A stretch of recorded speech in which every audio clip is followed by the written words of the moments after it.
नमस्कार, मैं हूं आपके साथ आस्था कौशिक। अभी पिछले महीने ही एक्ट्रेस ममता कुलकर्णी को किन्नर अखाड़े का महामंडलेश्वर बनाया गया था, जिसके बाद से लगातार विरोध के सुर मुखर हो रहे थे। किन्नर अखाड़े में दंगल छिड़ गया था। बाद में उन्हें महामंडलेश्वर के पद से हटा भी दिया गया था, जिसके बाद किन्नर अखाड़े में लगातार घमासान बना हुआ था। अब ममता कुलकर्णी ने खुद ही महामंडलेश्वर के पद से इस्तीफा दे दिया है।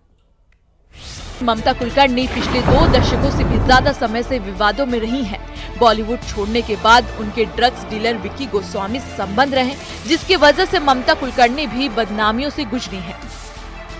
24 साल बाद वो अपने देश लौटी। 24 जनवरी को प्रयागराज महाकुंभ में ममता कुलकर्णी ने संगम पर अपना पिंडदान किया।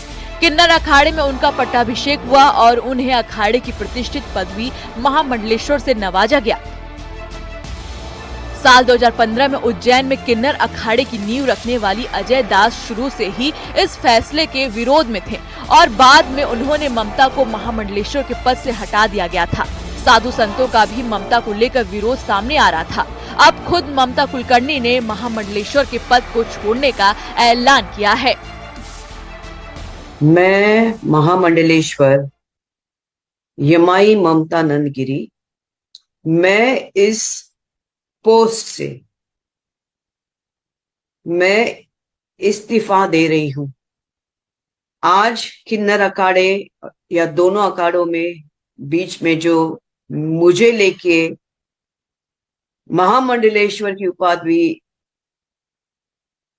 घोषित करने के बीच में जो प्रॉब्लम्स हो रही है, ममता कुलकर्णी की लगातार आलोचनाएं हो रही थी। उनका कहना है कि आरोपों से आहत होकर उन्होंने ये फैसला लिया है। ममता बार बार कहती आई हैं कि उन्होंने 25 साल पहले फिल्म छोड़ने के बाद ही दीक्षा ले ली थी। वह लगातार सनातन धर्म के प्रचार प्रसार का काम कर रही थी और उन पर बेवजह निशाना साधा जा रहा है। और मेरे काफी चीजों को लेके लोगों की प्रतिक्रिया है कि मैं ये क्यों करती हूँ, वो क्यों करती हूँ। नारायण तो सब संपन्न है, वो सब प्रकार के आभूषण पहन के धारण करके महायोगी है, भगवान है। उस कोई देवी देवता आप देखोगे किसी प्रकार के श्रृंगार से कम नहीं। और मेरे सामने सब आए, सब इसी श्रृंगार में आ गए थे। मैंने देखा कि मेरे महामंडलेश्वर होने से काफी लोगों को आपत्ति हो गई, चाहे वो शंकराचार्य हो, कौन हो। और कोई कहता है, एक शंकराचार्य ने कहा है कि मुझे ये जो किन्नर अखाड़े उसके बीच में बेचारी ममता फंस गई। ममता को जब महामंडलेश्वर बनाया गया था तो किन्नर अखाड़े के आचार्य लक्ष्मी नारायण त्रिपाठी ने अजय दास के फैसले को मानने से इनकार कर दिया था। उनका कहना था कि अजय दास को किन्नर अखाड़े से पहले ही निकाला जा चुका है, लेकिन विवाद शांत होने का नाम नहीं ले रहा था। ममता को लेकर ये सवाल भी उठ रहे हैं कि एक महिला होते हुए वो किन्नर अखाड़े की महामंडलेश्वर कैसे बन गईं। मेरे जो गुरु हैं, जिनके सानिध्य में मैंने 25 साल घोर तपस्या, उग्र तपस्या की है, उनका नाम है श्री चैतन्य गगनगिरी महाराज। वो सिद्ध महापुरुष थे। उनकी बराबरी में तो मुझे कोई दिखता भी नहीं है। सब अहंकारस्पद लोग हैं, झगड़ रहे एक दूसरे से। मेरे गुरु तो काफी ऊंचे हैं और उनके सानिध्य में मैंने 25 साल तप किया है। मुझे किसी कैलाश में जाने की जरूरत नहीं, मुझे किसी मानस सरोवर या हिमालय में जाने की जरूरत नहीं। सब ब्रह्मांड मेरे सामने है। ममता कुलकर्णी पर आरोप लगा कि उन्होंने किन्नर अखाड़े में महामंडलेश्वर बनने के लिए करोड़ों रुपए दिए हैं। हालांकि ममता ने इस बात को पहले भी खारिज किया था। अब सुनिए ममता का इस पर क्या कहना है, जिसमें वो कह रही हैं कि वो 2 लाख रुपए दी थी। इतना कहना चाहती हूँ कि मुझे मेरे जो आचार्य, डॉक्टर आचार्य लक्ष्मी नारायण त्रिपाठी जी हैं, मैं उनका बहुत सम्मान करती हूँ। और जहां तक मेरे पैसे की लेन देन की बात है, जब मुझे 2 लाख मांगे गए थे, मेरे सामने 3-4 महामंडलेश्वर थे, मेरे सामने 3-4 जगत गुरु थे उसी रूम के अंदर। और मैंने कहा मेरे पास 2 लाख नहीं। तब जाके वहां पे जो बैठी हुई जय अंबागिरी महामंडलेश्वर है, उन्होंने उनके जेब से 2 लाख देके लक्ष्मी नारायण त्रिपाठी जी को दिया था। लेकिन इसके ऊपर है कि मैंने 4 करोड़ दिए, 3 करोड़ दिए, 2 करोड़, ज्ञान, ये पैसा कोई ज्ञान से नहीं होता है, ये घोर तपस्या और ध्यान से होता है। और मैं, जैसे मैंने कहा कि मैंने कुछ नहीं किया, ये सब वहां चंडी है जिसकी मैंने आराधना 25 साल से की है, और अभी वही शायद मुझे संकेत दे रही कि 90 के दशक में बॉलीवुड में जलवे बिखेरने वाली एक्ट्रेस ममता कुलकर्णी ने मोह माया त्याग कर महाकुंभ में संन्यास लिया था। खुद ममता कुलकर्णी ने तपस्या से लेकर अग्नि परीक्षा तक की दुहाई दी थी, लेकिन ममता शुरू से ही सवालों से घिर चुकी हैं। ममता किस डगर पर चलेंगी ये देखना अहम होगा, लेकिन फिलहाल उन्होंने महामंडलेश्वर का पद छोड़ दिया है। Bureau report, news 18।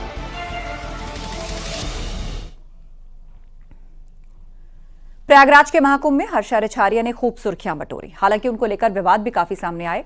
साधु संतों ने निशाना भी साधा। वहीं हर्षा रेछारिया ने न्यूज़ 18 से खास बातचीत की, जिसमें उन्होंने संन्यास से लेकर पॉलिटिक्स पर बात की है। महाकुंभ में जब मॉडल रह चुकी हर्षा रेछारिया पहुंची तो हर तरफ उन्हीं के नाम की चर्चा होने लगी। वो निरंजनी अखाड़े की रथ यात्रा पर सवार हुई थीं। साधु संतों के निशाने पर थीं। कुछ संतों ने हर्षा के रथ पर बैठने और भगवा वस्त्र धारण करने पर आपत्ति जताई थी। बाद में वो महाकुंभ से लौट आईं। उन्हें महाकुंभ में सबसे सुंदर साध्वी कहा जा रहा था। हालांकि वो बार बार कहती आईं कि वो साध्वी नहीं हैं, केवल धर्म की राह पर चल रही हैं। हर्षा ने अपने साध्वी होने को लेकर न्यूज़ 18 से खास बातचीत की। देखिए, मुझे युवा साध्वी नहीं, खूबसूरत साध्वी बोला जा रहा था। तो खूबसूरत कहलवाना बहुत अच्छा लगता है किसी भी इंसान को, खास तौर पे वो लड़की हो तो उसको तो अच्छा ही लगेगा। लेकिन साध्वी, मैं बार बार सबको यही बोल रही हूँ कि मैं अभी उस लायक नहीं हुई हूँ कि साध्वी का जो टैग है, टाइटल है, वो मुझे दिया जाए, क्योंकि साध्वी जो एक पदवी होती है ना, वो खुद में एक बहुत बड़ी पदवी है। हर्षा रेछारिया को महाकुंभ से काफी प्रसिद्धि मिली, जिसके बाद उनके पॉलिटिक्स में जाने की भी खबरें तैरने लगी। हालांकि हर्षा ने खुले तौर पर कुछ भी नहीं कहा, लेकिन उन्होंने हर बात को धर्म के साथ जरूर जोड़ दिया। मेरा एक खुद में एक संकल्प है कि मुझे कोई भी दिशा हो, कोई भी रास्ता हो, लेकिन वो रास्ता धर्म की तरफ बढ़ता हुआ हो, धर्म की तरफ लोगों को जोड़ता हुआ हो, धर्म की बात करता हुआ हो, धर्म के प्रति समाज को जागरूक करता हुआ हो। हर वो रास्ता अगर ऐसा है तो उस पे मैं चलूंगी। हर्षा ने जो बताया उसके मुताबिक वो कभी साध्वी नहीं रही। आने वाले समय में क्या होगा ये तो हर्षा भी नहीं जानती, लेकिन उनका कहना ये जरूर है कि वो सनातन के प्रचार प्रसार से आगे भी जुड़ी रहेंगी। Report, news 18। प्रयागराज में महाकुंभ में देश विदेशों से श्रद्धालुओं का आना लगातार जारी है। वहीं कई रीलबाज भी वहां पहुंच रहे हैं। कई सेलिब्रिटीज के सोशल मीडिया पर महाकुंभ के फोटोज वायरल हुए हैं, जिनमें कई लोग उन्हें रील बनाने को लेकर घेर रहे हैं।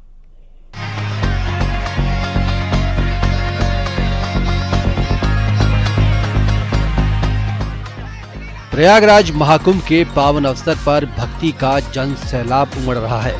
45.5 करोड़ से ज्यादा लोग पवित्र स्नान कर चुके हैं। श्रद्धालुओं में हर आम से लेकर खास शख्स पहुंच रहा है। देश भर से साधु संतों का जमावड़ा लगा है, लेकिन इस दौरान कई ऐसी तस्वीरें सामने आई हैं जिससे साधु संत भी नाराज हैं। कई लोग केवल रील बनाने के लिए यहाँ पहुँच रहे हैं और इसी रीलबाजी को लेकर नाराजगी सामने आ रही है, जिनमें सेलिब्रिटी भी शामिल हैं।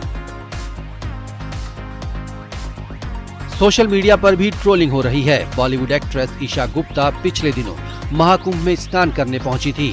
उन्होंने भगवा साड़ी में संगम में डुबकी लगाई, जिसमें उन्होंने खुद कहा था कि वो एक्ट्रेस के तौर पर नहीं बल्कि सनातनी के तौर पर शामिल हुई।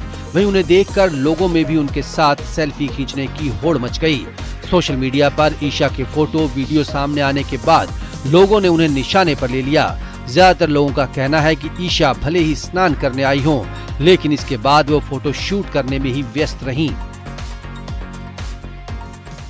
आपको याद होगा, मॉडल और एक्ट्रेस पूनम पांडे ने पिछले साल एक ऐसा वीडियो बनाया था जिसने सभी को चौंका दिया था। उन्होंने सोशल मीडिया पर मरने का प्रैंक किया था। उनके इस कारनामे पर सोशल मीडिया पर काफी ट्रोलिंग हुई थी। इस बार वो प्रयागराज के महाकुंभ में भी गयी, जहां से उनके फोटो काफी वायरल हुए हैं। पूनम पांडे ने मौनी अमावस्या पर अमृत स्नान कर लिखा था, मेरे सब पाप धुल गए। पूनम पांडे ने अपने इंस्टाग्राम अकाउंट में काफी फोटो शेयर किए थे, जिसमें वो बोटिंग करते हुए रील भी बना रही थीं। जिस तरह ममता कुलकर्णी ने संन्यास की राह को चुना, वहीं एक और एक्ट्रेस ने अध्यात्म की राह पर निकलने का दावा किया। वो एक्ट्रेस इशिका तनेजा हैं। इशिका ने फिल्मी दुनिया के साथ मॉडलिंग फील्ड में भी काम किया है। उन्होंने गले में रुद्राक्ष धारण किया था। संगम के तट पर वो स्नान करने पहुंची। इशिका बताती हैं कि उन्होंने अपना नाम श्री लक्ष्मी रख लिया है और वो सनातन के प्रचार प्रसार में जुटी हैं। हालांकि सोशल मीडिया पर कई लोगों ने उनके काम को तो सराहा, लेकिन कई लोग ऐसे भी हैं जो ये कह रहे हैं कि उनका ध्यान फोटो खिंचाने में ही है। वही एक्ट्रेस अदा शर्मा भी महाकुंभ के मेले में पहुंची। उनकी भी सोशल मीडिया पर काफी फोटो वायरल हुई, जिसके बाद उन पर भी रीलबाजी का टैग लगाया गया। इनके अलावा अब दूसरे लोगों की भी बात कर लेते हैं। इनमें हर्षा रिछारिया का नाम है। महाकुंभ में वो निरंजनी अखाड़े की रथ यात्रा में सवार हुई थी, जिसके बाद वो सवालों के घेरे में थी। हर्षा को तो सबसे सुंदर साध्वी का तमगा भी दे दिया गया था, लेकिन बाद में हर्षा ने महाकुंभ को छोड़ दिया था। यहाँ भी साधु संत भारी विरोध में नजर आए। उनके कई रील वायरल हुए थे। मध्य प्रदेश की मोनालिसा जब माला बेचने महाकुंभ आई तो उनकी माला तो उतनी नहीं बिकी जितनी उनकी नीली आंखों की चर्चा होने लगी। इतना ही नहीं, मोनालिसा को महाकुंभ से इतनी प्रसिद्धि मिली कि अब वो फिल्मों में काम कर रही हैं। मुंबई आईआईटी से अभय सिंह आईआईटी बाबा के रूप में मशहूर हुए। हर तरफ उन्हीं के चर्चे होने लगे। ऐसे कई लोगों की फेहरिस्त है जिन्हें लोग और साधु संत रीलबाजी से जोड़कर देख रहे हैं। संतों का कहना है कि महाकुंभ है, लेकिन रील की वजह से मुद्दा भटक रहा है। Bureau report, news 18।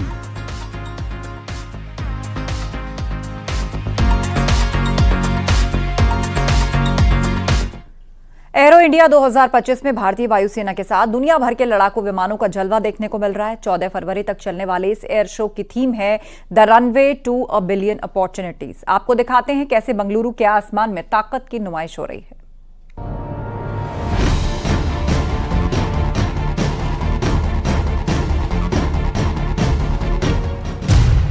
Arrow India में छाई स्वदेशी वॉर मशीन। 5वीं पीढ़ी की तरफ बढ़ते वायुसेना के कदम। दुनिया देख रही है भारत की एयर पावर का दम।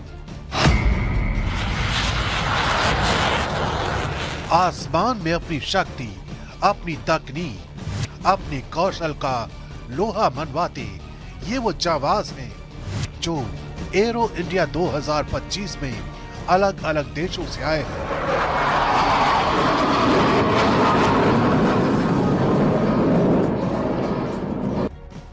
ये 15वां मौका है जब भारत ने वैश्विक शक्ति की नुमाइश के लिए बेंगलुरु में एरो इंडिया का मंच तैयार किया है।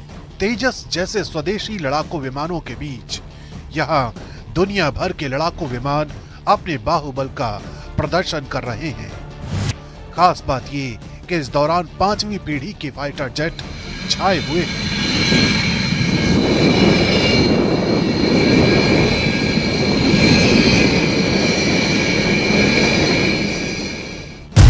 अमेरिका जहां F-35 लाया है तो रूस का Su-57 इस एयर शो में मौजूद है, जबकि भारत ने भी पहली बार 5वीं पीढ़ी के फाइटर जेट M का यानी एडवांस मीडियम कॉम्बैट एयरक्राफ्ट का फुल स्केल मॉडल लोगों के सामने रखा है।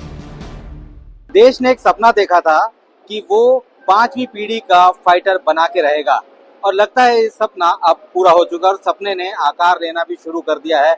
इस वक्त आप ये मॉडल देख रहे हैं, ये बेसिकली एक 1:1 मॉडल है, यानी कि जो 5th generation fighter aircraft M का प्रोग्राम है उसका जब एक्चुअल एयरक्राफ्ट आएगा तो सेम यही होगा। ये पहली झलक है जो आने वाले दिनों में भारतीय आसमान पर अपना दमखम दिखाएगी। India is going to have its own 5th generation fighter. We are not far away. We are just reached.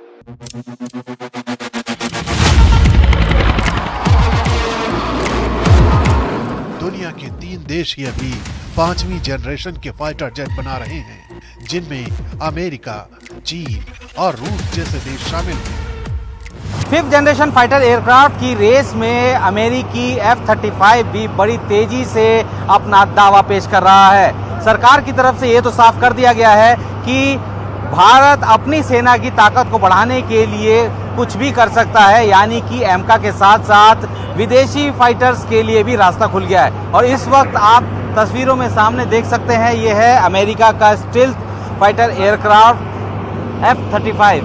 पिछले 1 साल में इसने अपने कॉम्बैट कैपेबिलिटी को बेहतरीन तरीके से दिखाया। इजराइल लगातार इन्हीं के जरिए हमले करता रहा है।